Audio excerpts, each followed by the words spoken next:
Good afternoon. Today is June 23rd, and today I'll continue to talk about the coronavirus. So the first piece of news that I'd like to talk about is Latin America. The coronavirus was always going to hit Latin America hard. Even before it arrived, experts warned that the region's combustible blend of inequality, densely packed cities, legions of informal workers living day to day, and healthcare systems starved of resources could undermine even the best attempts to curb the pandemic.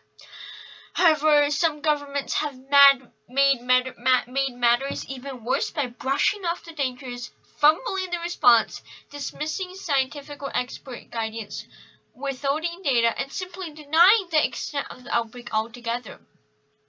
It has been months since the pandemic struck Latin America, but unlike in parts of Asia, Europe, and the hardest hit cities in the United States, the virus is only gaining steam across the region and shows no signs of stopping.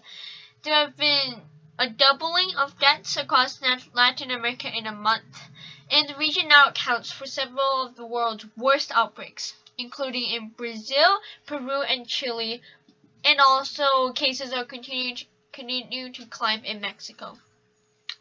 In many ways, the faulty scattershot approach to the pandemic in parts of Latin America resembles the disorganized approach in the United States.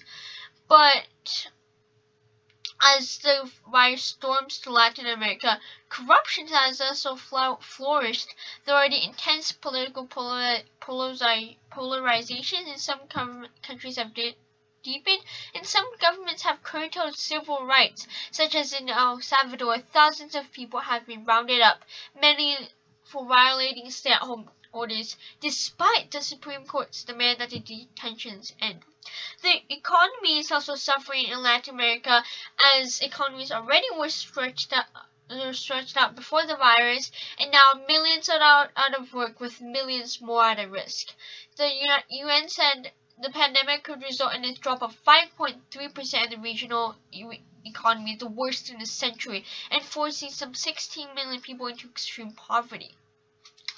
So from all of this, the future also looks extremely bleak to Latin America.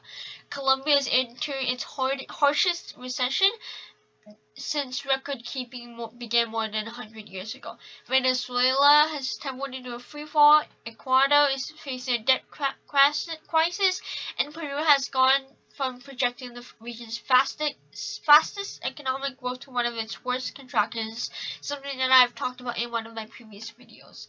And so right now I think to the countries that have not experienced the virus, you need to take precautions, and for countries that are experiencing the virus, protection and keeping the virus at a high spot on the list to look out for is extremely important. The second thing that I'd like to talk about is that the French drug maker Sanofi has announced plans to speed a vaccine development timeline that could yield approval from regulatory authorities sometime next year, perhaps in the first half of 2021.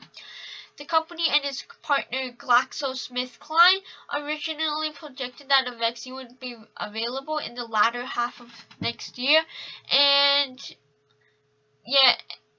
now Sanofi is eager to push forward. The Sanofi GSK vaccine contains a laboratory-synthesized version of the coronavirus's spike protein, which decorates the surface of the virus and is crucial to its ability to enter host cells. The so-called recombinant vaccine is also formulated with one of GSK's proprietary adjuvants, compounds that can enhance the body's immune system to a foreign onslaught, in theory boosting the staying power of a given vaccine. The phase 1/2 clinical trial for the vaccine will now begin in September, and the goal is to have the recombinant vaccine fully licensed by June 2021.